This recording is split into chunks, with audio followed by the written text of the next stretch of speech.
Ogre492 here with my top 10 movies of 2015. 2015 kicked off to a great start in February and ended with a box office smashing bang in December. Now before I get into this, I really want to remind people that this is my personal top 10 list. So this is a more or less biased list based on films that I had the most fun with, was most intrigued by, and still resonate with me into the new year.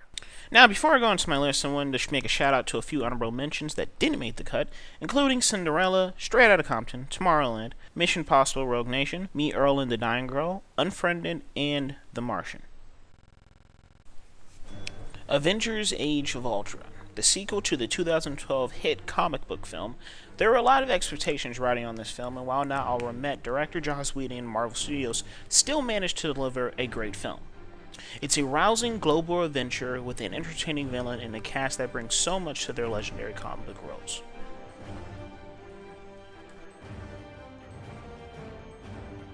Inside Out.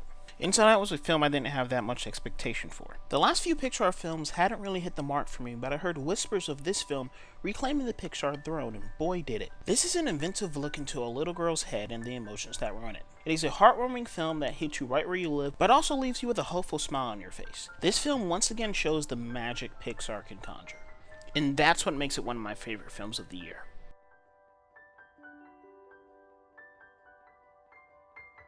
From the moment I saw the first trailer for Creed, I knew I was in for a ride when this movie opened. Creed is a spectacular knockout of the picture, pun intended. Fruitvale Station director Ryan Coogler teams back up his star Michael B. Jordan to deliver a retelling of the Rocky story that not only continues the legacy, but also stands on its own.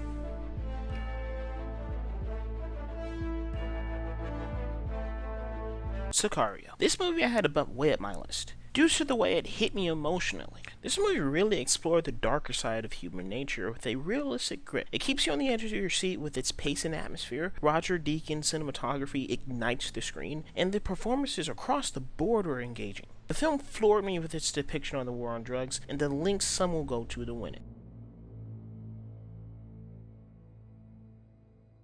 Dope. I caught word of this movie coming out of Sundance, the movie, not myself, and I'm glad I kept up with it. This movie is a vibrant and unique look at suburbia and a few kids that were caught in the wrong place at the wrong time. The movie is filled with twists and turns, takes advantage of non-linear storytelling, and has a good social message to round it all out. This is a film from this year that I constantly return to.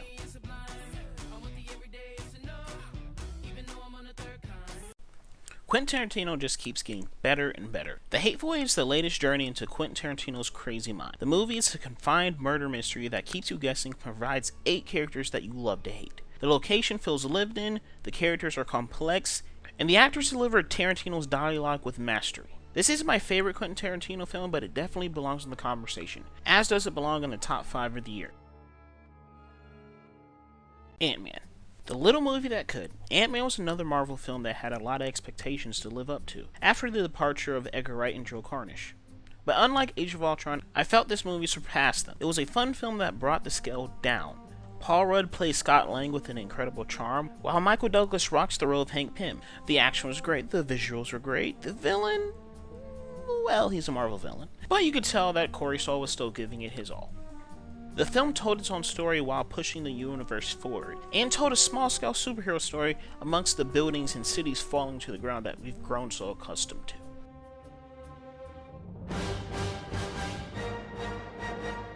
Star Wars: The Force Awakens. I never thought I'd be able to say this, but Star Wars is back and better than ever. The Force Awakens is one of those rare cases where a movie that builds an incredible amount of hype actually lives up to it and delivers.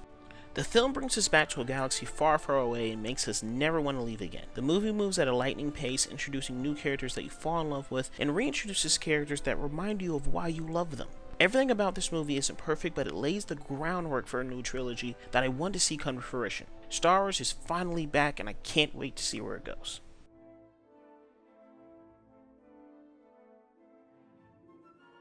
Ex Machina, a haunting look not only at humanity but also technology.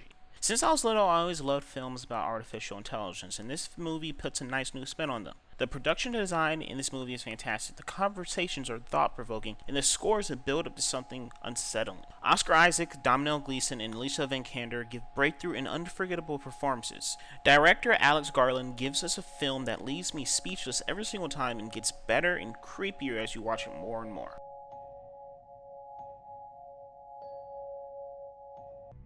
Kingsman: The Secret Service. This was the most fun I had at the theater, hands down, this year. Kingsman: The Secret Service was one of those films that remind me of why I love going to the theater. It was the Bond film I wish Spectre was, and it has the beats that I love from spy films. The megalomania that kinda makes sense, his sexy assassin assistant, and the super high-tech agency that wants to bring them down. It was a great passing of the torch film that leaves the door open for so much more, and is the type of movie that I'd like to make one day. That's what makes it my favorite film of the year, and nothing beats that church scene.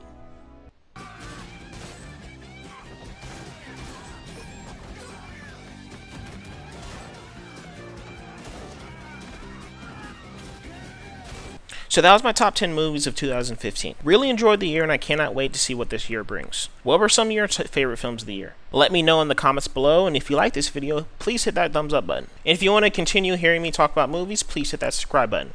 I'm Ogre492, and this isn't really a review, so I have nothing to rhyme, so I'll catch you later.